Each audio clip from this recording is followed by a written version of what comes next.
السلام علیکم ویورز۔ تہجد تک تو اللہ لے کر جاتا ہے، کیونکہ تمہاری دعاؤں پہ کن فیکون کی مہر لگنی ہوتی ہے۔ تبھی تو کہتے ہیں تہجد تو سفر ہے کن سے فیکون تک کا۔ تہجد وہ آخری مرہم ہے جس کے بعد نہ کوئی زخم ستاتا ہے نہ کوئی غم رلاتا ہے۔ تہجد ایسا مرہم ہے جس کے پاس ہر چوٹ کا علاج موجود ہے، بس تمہیں یقین رکھنا ہے، پھر وہ زخم بھی بھر جائیں گے جو تمہیں لگتا ہے کہ کبھی بھر نہیں سکتے، اور وہ قصے بھی مکمل ہو جائیں گے جو تمہیں لگتا ہے کہ انہیں کوئی مکمل نہیں کر سکتا۔ اور مت بھولو تمہارا رب سب کچھ کر سکتا ہے۔ جب تم اپنی نیند قربان کر کے اس سے ملاقات کے لیے اٹھ کھڑے ہوتے ہو تو وہ تم سے پہلے ملاقات کے لیے اس جگہ پر موجود ہوتا ہے اور فرشتوں کو حکم دیتا ہے کہ انتظام کرو شکر کے صلے کا، تیار رکھو کن فیکون کا تحفہ۔ پھر فرشتے پوچھتے ہیں، یا اللہ، آج ایسا کون سا مہمان آ رہا ہے؟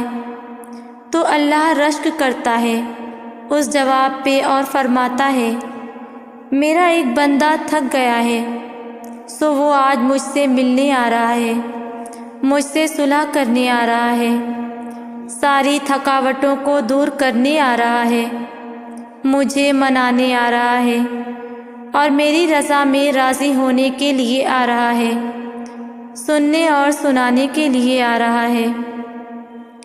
پھر جب تم اس کے روبرو ملاقات کے لیے کھڑے ہوتے ہو تو وہ محبت سے دیکھتا ہے تمہیں، اور پھر جب تم تھک کر سجدے میں گرتے ہو تو وہ اسی سجدے پہ تمہیں تھام لیتا ہے۔ یوں ساری تھکاوٹ اتر جاتی ہے، یوں صلح ہو جاتی ہے، اور جو مانگا گیا ہوتا ہے اس سے نواز دیا جاتا ہے۔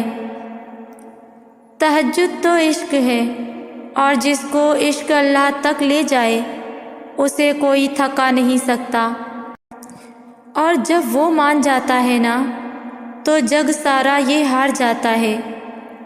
پھر جس کا حکم وہ دیتا ہے وہ ہر حال میں مل کر رہتا ہے۔ حیرت ہے اس کی اس بے لوث محبت پر کہ شکایتیں اس کو کرنی چاہیے اور درج وہ ہماری کر رہا ہوتا ہے۔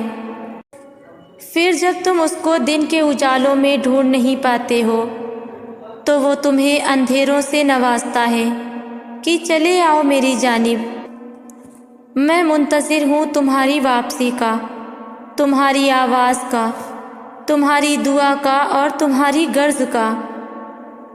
تو پھر کیوں پریشان ہو؟ تمہارا رب تو اتنا رحیم ہے کہ تم اس کی ایک صدا پہ لبیک کہہ دو تو وہ تمہاری تمام صداؤں پہ کن فرما دیتا ہے۔ تم اس سے بھلے لاکھ دفعہ ہی کیوں نہ منہ موڑ لو، مگر پلٹ کر جب بھی اس کو پکارو گے تو وہ تمہیں ہمیشہ اپنے پاس ملے گا۔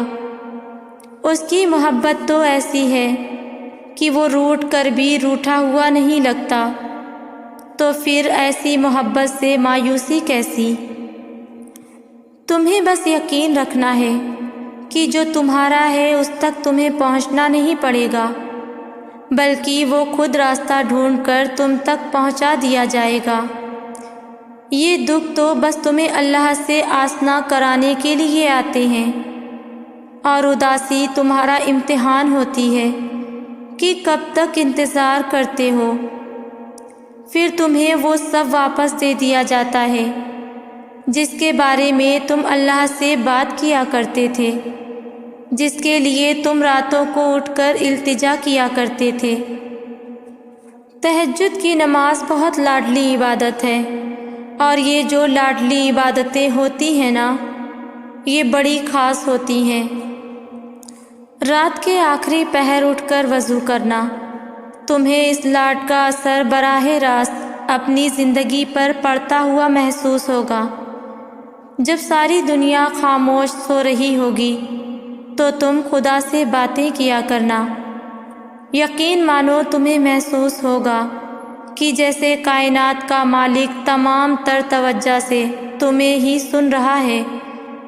تم رو گے تو وہ تمہیں حوصلہ دے گا، پیار بھرا دلاسا، جیسے کہہ رہا ہو کہ دیکھو میں ہوں نا تمہارا اللہ، تم کیوں پریشان ہوتے ہو، میں سبھی مشکلات حل کر دوں گا۔ تم جانتے نہیں تم نے کس کے سامنے ہاتھ پھیلا رکھے ہیں، تم بندے ہو نا اور وہ معبود ہے، ماں سے بھی زیادہ محبت کرنے والا۔ تو کیوں نہ ہم لاڈلے بن جائیں، نہ صرف زبان سے بلکہ اپنے اعمال سے بھی۔ ایسی لاڈلی عبادتیں کیا کریں کہ لاڈلے بن جائیں۔ تہجد کے وقت نماز کے بعد دعا مانگتے ہوئے سسکیاں بھرنا اور پھر یہ محسوس کرنا کہ میرے اللہ میرے روبرو بیٹھے ہیں، اور پھر اپنی ساری باتیں اللہ تعالیٰ کو بتانا، اپنے سارے معاملات اللہ کے سپرد کرنا، کسی شخص کو اپنے اللہ سے مانگنا، اللہ تعالیٰ سے ضد کرنا، بچوں کی طرح کسی کو اپنے حق میں بہتر سے بہترین کرنے کی دعا مانگنا، نصیب بدلنے کا کہنا، اپنا دکھ درد بتانا، اور پھر کہنا کہ اللہ تعالیٰ یہ بندہ آپ کے کن کا منتظر ہے، کہہ دیجئے نا کن کہ ہو جائے مکمل ہماری داستان، اور روتے روتے اپنی دعا مکمل کر دینا، اور اس کے بعد سکون کی سانس لینا۔ جس گھڑی میں نصیب سنورتے ہیں، کچھ لوگ تکیے پر سر رکھ کر سو رہے ہوتے ہیں، اور کچھ لوگ مصلے پر سر رکھ کر رو رہے ہوتے ہیں۔ سونے والے خوبصورت خواب دیکھتے ہیں اور رونے والے خوبصورت تعبیر پاتے ہیں۔ آپ کا مستقبل آپ کا منتظر ہے، ممکن ہو تو اسے رات کے پچھلے پہر میں پا لیجئے۔ تمہاری دعائیں سنی جا چکی ہیں، تمہارے صبر کا صلہ لکھا جا چکا ہے۔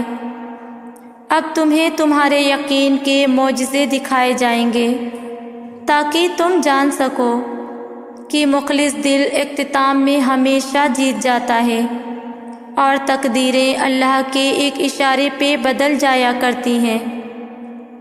کتنا سکون ملتا ہے نا جب آپ کے لیے سارے راستے بند ہو جائیں اور آپ کا دل کہے صبر رکھو، اللہ کی رحمت کا دروازہ کبھی بند نہیں ہوتا۔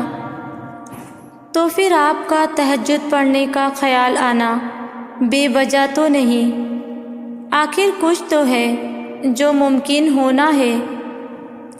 رات کی تنہائی میں اللہ سے دعائیں مانگنا پھر بھی قبول نہ ہونا، یہاں تک کہ تھک جانا، ٹوٹ جانا کہ اللہ اب تو امید بھی ٹوٹتی دکھائی دیتی ہے۔ یہ عالم دیکھ کر اللہ کہتا ہے اور پھر کن کہہ دیتا ہے، قبولیت سے نواز دیتا ہے۔ میرے بندے اداس نہ ہو، میں ہوں نا تیرے ساتھ۔ تم شکوہ کرتے ہو کہ تمہیں تمہاری چاہت نہیں دی گئی، وہ تو 70 ماؤں سے بھی زیادہ پیار کرتا ہے، تو وہ کیسے تمہیں غلط دے؟ اس کی چاہت ہے کہ تم اس کی چاہت پر راضی ہو جاؤ تاکہ وہ تمہیں پھر تمہاری اس چاہت سے بھی زیادہ نواز دے۔ زندگی کا ہر راز میں نے تنہائی میں پا لیا، جس کا بھی غم ملا اسے اپنا بنا لیا۔ غم میرا سننے کو جب کوئی بھی نہ ملا تو رکھا سر سجدے میں اور رب کو سنا دیا۔